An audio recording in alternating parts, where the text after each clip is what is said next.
खुशामदीद दोस्तों, राम राम सलाम। मैं हूं आपका भाई धर्मपाल मलिक, जींद हरियाणा से। धर्मपाल मलिक यूट्यूब चैनल पर आप सबका स्वागत है। भाइयों, आज की हमारी वीडियो का हीरो है चौधरी श्यामचंद। उनकी कहानी जो नहीं वो बड़ी रोमांचक भरी कहानी है। वो बिल्कुल जो नहीं फर्श से उठकर अरस तक गए थे। उनकी जीवनी को पढ़कर मुझे जो है कत्तिल सिपाही की एक नज़म याद आ रही है। वो उसकी 4 लाइनें हैं उसकी नज़म की। वो कहते हैं, आलात के कदमों पे कलंदर नहीं गिरता, टूटे भी जो तारा तो जमीन पे नहीं गिरता। गिरते हैं समुंदर में दरिया, पर किसी दरिया में समुंदर नहीं गिरता। इसी प्रकार से कोई भी रुकावट जो नहीं चौधरी श्यामचंद जी का रास्ता नहीं रोक सकी। वो जब 2 साल के थे तो उनकी माताजी का देहांत हो गया। जब 5वीं में पढ़ते थे तो पिताजी का देहांत हो गया। घर की जमीन नहीं थी। पिताजी जो नहीं दलित जाति से थे और जो नहीं वो खेती बाड़ी का काम करते थे। घर का कोई साधन नहीं था। उन्होंने प्राइमरी शिक्षा तो गांव के स्कूल से प्राप्त की और जो नहीं फिर 8वीं सोनीपत के प्राइवेट स्कूल से प्राप्त की। फिर उनको पढ़ाई छोड़नी पड़ी और उन्होंने खेतों में मजदूरी तक की। उन्होंने भट्ठे के ऊपर 5 साल तक ईंटें भी पाथी। फिर जो नहीं 9वीं और 10वीं एक ही वर्ष के अंदर पास की। उस समय पंजाब यूनिवर्सिटी होती थी। पंजाब यूनिवर्सिटी से 10वीं पास की और अपने ज़िले के अंदर प्रथम रहे। फिर जो नहीं वो दिल्ली यूनिवर्सिटी के अंदर एक कच्चे टेम्परेरी क्लर्क लग गए। उन्होंने दिल्ली यूनिवर्सिटी से इवनिंग से BA पास की। फिर जो नहीं MA इकोनॉमिक्स किया इवनिंग में ही दिल्ली यूनिवर्सिटी से। और 1960 के अंदर उन्होंने IAS को क्वालिफाई किया।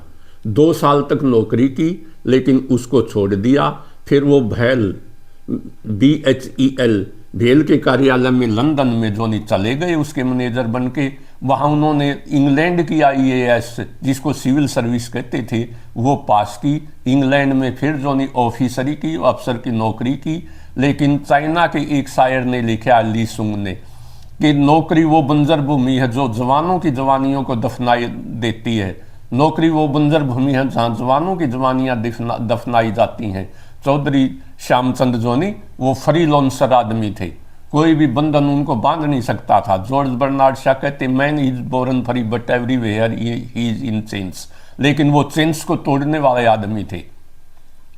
उन्होंने चेनें तोड़ी, नौकरी को छोड़ दिया, वहाँ जर्नलिस्ट बन गए। लेकिन फिर वापिस इंडिया में आ गए और 1968 के अंदर विशाल हरियाणा पार्टी से बड़ौदा से MLA बने। और उन्होंने हरा किसको? चौधरी रामधारी वाल्मीकि को, जो उस समय के बहुत बड़े नेता थे और 1967 में MLA बने थे। फिर 1972 का चुनाव आया। वो जो नहीं कांग्रेस की टिकट पर जो नहीं फिर दोबारा MLA बने और उन्होंने जो है नहीं चौधरी रामधारी को ही दोबारा हराया। चौधरी रामधारी का जो नहीं पुत्र विजय वीर वाल्मीकि खरखोदा से दोबारा MLA बना है। तो इसी प्रकार से जो नहीं 1972 और 1977 के बीच में वो चौधरी बंसीलाल की सरकार के अंदर मंत्री थे। मंत्री रहते हुए उन्होंने अनेक भलाई के कार्य किए। मंत्री के रूप में अनेक कार्य किए। उन्होंने चौधरी बंसीलाल की सरकार में मंत्री बना गया और आबकारी एवं कराधान, शहरी विकास, खाद्य एवं पूर्ति, उपनिवेश, ग्रामीण तथा नगर विकास योजना, समाज कल्याण और अनुसूचित जाति एवं पिछड़ा वर्ग कल्याण आदि विभाग सौंपे गए। इन सभी विभागों पर अपनी गहरी छाप छोड़ी। राज्य के राजस्व में जो 3 गुना वृद्धि की, इंस्पेक्टरी राज अंत किया और कर्मचारियों को बोनस दिया, जो अभूतपूर्व कदम था। पहली बार हरियाणा में सरकारी कर्मचारियों को बोनस मिला था। हुड्डा जैसा डिपार्टमेंट जो नहीं, जो आजकल ये देहात के लोग शहरों में रहते हैं, Hooda Haryana urban development authority, Haryana विकास निगम प्राधिकरण की स्थापना की और उसके स्थापना चेयरमैन बने। समाज कल्याण के कार्यों में उन्होंने गहरी रुचि ली। जैसे दहेज विरोधी कानून बनाया, भिखारियों के प्रशिक्षण था आवास हेतु घर बनाए, कुष्ठ रोगियों के लिए आवास आदि बनाए। उनकी मुख्य उपलब्धियां अनेक हैं। वो पंजाब यूनिवर्सिटी और कुरुक्षेत्र यूनिवर्सिटी के सीनेटर भी रहे। पंजाब विश्वविद्यालय के 1 दशक तक सीनेटर रहते हुए व्यावसायिक शिक्षण संस्थानों में 20% सीटें बढ़वाकर अनुसूचित जाति के विद्यार्थियों के लिए मेडिकल, इंजीनियरिंग, कानून, लॉ तथा बीएड इत्यादि कोर्सों में प्रवेश हेतु आरक्षण सुनिश्चित किया। अन्य राज्यों ने भी हरियाणा का अनुसरण किया। उन्होंने वित्त निगम के अंदर भी अनुसूचित जाति के लिए वित्त निगम की स्थापना में उनका बड़ा हाथ था। अन्य राज्यों तथा केंद्रों ने भी इस कदम का अनुसरण किया। संबंध लोगों के रोजगार हेतु इस निगम के तत्वाधान में फैक्ट्रियां स्थापित की। पीडीएस सिस्टम, जो ये कोटा सिस्टम अनाज मिलता है, आज की सरकार कहती है कि मैं 80 करोड़ लोगों को 5 किलो के हिसाब से अनाज देती हूँ। ये हरियाणा के अंदर पहली बार जोनी चौधरी श्यामचंद जी ने शुरू किया था। और जोनी मुझे उस समय मालूम नहीं था, फूड सप्लाई डिपार्टमेंट के इंस्पेक्टर, मैंने फूड सप्लाई में नौकरी की है। वो गालियां दिया करते थे चौधरी श्यामचंद को, लेकिन मुझे ये नहीं पता था क्यों गालियां देते हैं, क्योंकि उन्होंने इंस्पेक्टरी राज को खत्म किया था। वो इतने ईमानदार थे कि जिसकी कोई लिमिट ही नहीं है। जब उन्होंने मंत्री पद से हटने के बाद उन्होंने प्राइवेट कंपनियों के अंदर नौकरियां की अपने बच्चों को पालने के लिए। फेडरेशन ऑफ यूएनओ एसोसिएशन के भारत में 1972 से 1992 तक उप प्रधान रहे। वर्ल्ड फेडरेशन ऑफ यूएनओ जनेवा 1983 से 87 की कार्यकारिणी के सदस्य भी रहे। चौधरी श्यामचंद अकेले ऐसे राजनेता हैं जिन्हें सर्वधर्म एकता मिशन ने सम्मानित किया। सभी धर्मों का, सभी जातियों का वो आदर करते थे और सभी धर्म और जाति के लोग जो नहीं उनको पसंद करते थे, उनके लिए काम किया। जब उन्होंने मंत्री पद से इस्तीफा दिया और मंत्री निवास को छोड़ा, तो उन्होंने जब वो किराए के मकान में गए तो उनके घर में चारपाई भी नहीं थी। वो एक रात पूरा परिवार धरती में सोया था। इससे ये पता लगता वो कितने ईमानदार आदमी थे। विदेश यात्राएं, उन्होंने ब्रिटेन, यूएसए, कनाडा, रूस, USSR, Germany, France, Italy, Switzerland, Austria तथा मॉरिशस का विदेश भ्रमण भी किया। वो बहुत अच्छे लेखक भी थे, साहित्यकार थे, जिसके लिए मैं उनको पसंद करता हूँ। उनकी मेरे पास ये किताब है सीड्स ऑफ स्लेवरी, लेकिन 95 पेज की ये किताब है, लेकिन गागर में सागर है। वो लिखते हैं आई एम नॉट हिस्टोरियन, लेकिन पूरी हिंदुस्तान की हिस्ट्री इसके अंदर भरी हुई है कि किस तरह से देश के अंदर जातिवाद चलता है, कैसे जातियों का शोषण होता है, कैसे धर्म के नाम पर शोषण होता है। वो इन्होंने पोइट्री के अंदर बताया है। बेंजामिन फ्रैंकलिन ने एक जगह लिखा है, if you would not be forgotten, यदि आप चाहते हैं कि मुझे कोई ना भूले, as soon as you are dead and rotten, आपके मरने के बाद भी आपको लोग याद करें। Either write things worth reading और डू थिंग्स वर्थ राइटिंग। जिंदगी में ऐसा काम करो कि लोग आपके बारे में लिखें, या फिर ऐसा लिखो कि लोग आपका लिखा हुआ पढ़ें तथा मरने के बाद लोग आपको याद करें। चौधरी श्यामचंद का लिखा हुआ लोग आज भी पढ़ते हैं।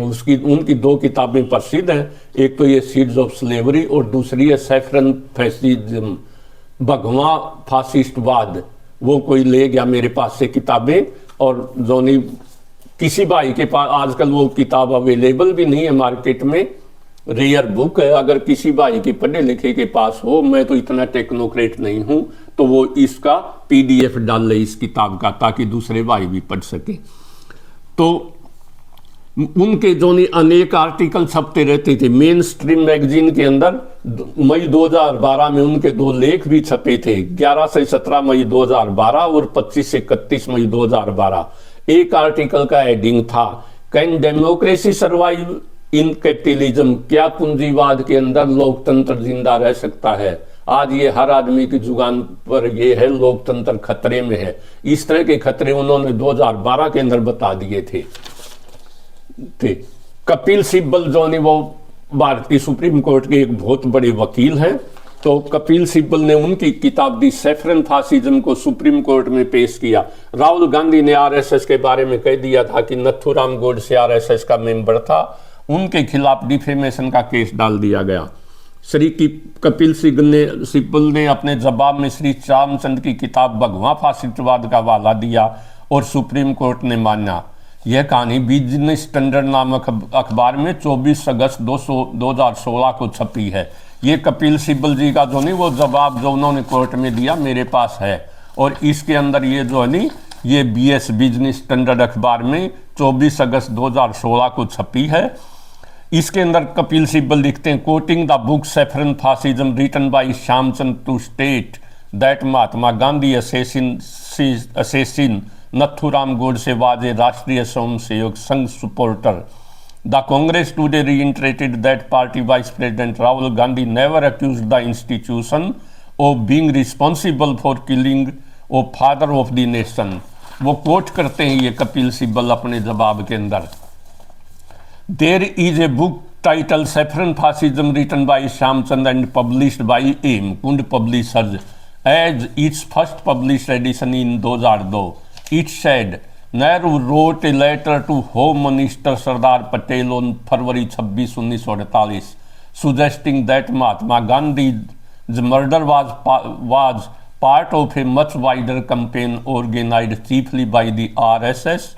Sardar Patel sent a letter to Nehru the very next day informing him that it was a fanatical wing of the Hindu mass was directly under Savarkar and asked the conspiracy and saw it through. Savarkar was not found guilty by the court. Golwalkar somehow went scot-free, said Congress leader and senior lawyer Kapil Sibbal. तो वो इतने अच्छे writer थे कि supreme court के अंदर भी उनकी किताबें कोट की जाती हैं. मैं उनको हरियाणा का जॉन आलिया कहता हूँ. जॉन आलिया एक बहुत बड़े शायर हुए हैं. वो अमरोहा के थे और पाकिस्तान चले गए थे. उनका एक शेर जो नहीं बिल्कुल फिट बैठता है श्यामचंद जी के ऊपर. उनका शेर है, जब भी तुम आओगी तो खोया हुआ पाओगी मुझे, मेरी तन्हाई में ख्यालों के सिवा कुछ भी नहीं है. मेरे कमरे को सजाने की तमन्ना है तुम्हें, मेरे कमरे में किताबों के सिवा कुछ भी नहीं है. ठीक इसी प्रकार से चौधरी चांदराम का कमरा जो नहीं वो सामान से नहीं बल्कि किताबों से भरा रहता था. उनके चारों तरफ किताबें पड़ी रहती थी और पढ़ते रहते थे और देश की समस्याओं के बारे में सोचते रहते थे कि देश के अंदर जो भविष्य में खतरे हैं और आज खतरे हैं उनका सोल्यूशन क्या है. वो अपने समय के एक नेता ही नहीं थे, बहुत बड़े थिंकर थे, बल्कि नेता से बड़े वो थिंकर थे. लेकिन हमारा दुर्भाग्य है कि हमारी पढ़ने की आदत कम है और हमने उनको बुला दिया है. वो लेकिन देखो जो महात्मा ज्योतिबा फुले ने एक जगह लिखा है, यह संसार सोए लोगों की भीड़ है और सोए हुए लोग जागे हुए आदमी को बर्दाश्त नहीं करते. इसी प्रकार से चौधरी श्यामचंद जी को भी लोगों ने बर्दाश्त नहीं किया. 1977 के चुनाव के अंदर वो जो चौथे नंबर के ऊपर आए. 1987 का चुनाव वो डॉक्टर कृपाराम पुनिया से हार गए. 2000 का चुनाव वो फिर रमेश खट्टक से हार गए. उन्होंने 72 से 77 तक दुनिया के हरियाणा के लोगों के लिए इतने भलाई के काम किए, लेकिन दोबारा कभी एमएलए का मुंह नहीं देखा. ऐसा ही है हमारा हरियाणा. श्यामचंद जी के बारे में कुछ रोचक किस्से हैं. जिस गांव में स्कूल लाट गांव के स्कूल में बोर्ड पर चौधरी श्यामलाल का नाम लगा है, उसी स्कूल में चौधरी श्यामलाल जी की पाथी हुई बनाई हुई ईंटें भी लगी हैं. वे बहुत बढ़िया जूती भी बनाया करते थे और जब पहली बार उनकी धर्मपत्नी श्रीमती चांदकौर ससुराल में आई तो वो अपने पति श्यामचंद जी के हाथ के बनाई हुई जूतियां पहन कर आई थी. ठीक इसी प्रकार से शिक्षा पहनकर आई थी. संतान उनका बड़ा बेटा जस्टिस जितेंद्र चौहान पंजाब हरियाणा हाईकोर्ट का जज रहा है. छोटा बेटा और पुत्रवधू पुष्पा देवी जी जो नहीं PGI रोहतक के अंदर सीनियर डॉक्टर हैं और बड़े भले आदमी हैं, लोगों के भलाई के काम करते हैं. चौधरी श्यामचंद जी बहुत समझदार आदमी थे. जो बहुत कुछ झेल चुका हो वह समझदार होता है. चौधरी श्यामचंद ने जीवन के बहुत कुछ झेला था, अतः वे बहुत समझदार थे. He is the founder president of doctor Ambedkar hostel Sonipat. Doctor Ambedkar hostel जो सोनीपत के अंदर बनाया उसके फाउंडर प्रेसिडेंट थे, जिससे जो देहात के बच्चों को बहुत ज़्यादा जो वो फायदा हुआ है. वो इतने महान थे कि जो उन्होंने अपने गांव की ज़मीन भी जो घर की ज़मीन और दूसरी जायदाद जो गरीबों के अंदर बांटती थी. राहुल सांस्कृत्यायन ने लिखा है एक जगह, जीवन में इतना महान कार्य करोगे भले आपकी अर्थी को कंधा देने वाला कोई ना मिले, पर आने वाला युग कंधा दे. आने वाली पीढ़ियां चौधरी श्यामचंद जी को के लिखे को जरूर पढ़ा करेंगी. उनकी कही हुई बातें आज सच हो रही हैं. उन्होंने अपनी किताब द सैफरन फासिज्म में जो लिखा था वो आज सच साबित हो रहा है. एक जगह मंसूर उस्मानी ने लिखा है, इस देश में अब चलती है हवा और तरह की, जुर्म और तरह की और सजा और तरह की। देश के अंदर जो है नहीं, ईदी अमीन एक जगह लिखते हैं कि आपको बोलने की आज़ादी तो है, लेकिन आप बोलने के बाद ठीक ठाक घर जाएंगे, आपको ये आज़ादी नहीं है। आज आदमी बोलते हुए भी डरता है। उन्होंने बीपीएल परिवारों के बच्चों के लिए एक इंग्लिश मीडियम स्कूल भी खोला था। यह स्कूल सभी जातियों और सभी धर्म के बीपीएल फैमिली के बच्चों के लिए था। ऐसे हम थे हमारे चौधरी श्यामचंद जी, सोशल वर्कर, थिंकर, लीडर। और लेकिन हमारा दुर्भाग्य था कि 8 मई 2016 को वो इस फानी दुनिया से कूच कर गए, हमें रोते हुए छोड़कर चले गए। शायद ऐसे ही लोगों के बारे में शायर ने लिखा है, परिवर्ती ने संसारे मट्टो कौन जायते सह जातो ये जाते याति वंश समुन। इस परिवर्तनशील संसार में कौन पैदा नहीं होता और कौन नहीं मरता है, लेकिन उसी का जन्म सार्थक है जिसने इस मानव जाति की भलाई के लिए कुछ काम किया हो। और इस उक्ति के ऊपर चौधरी श्यामचंद बिल्कुल खरे उतरते हैं। तो भाइयों, ये थी मोटी मोटी बातें चौधरी श्यामचंद जी के बारे में। अगर आपको वीडियो पसंद आई हो तो इसे शेयर करना, चैनल को सब्सक्राइब करना। Thank you very much.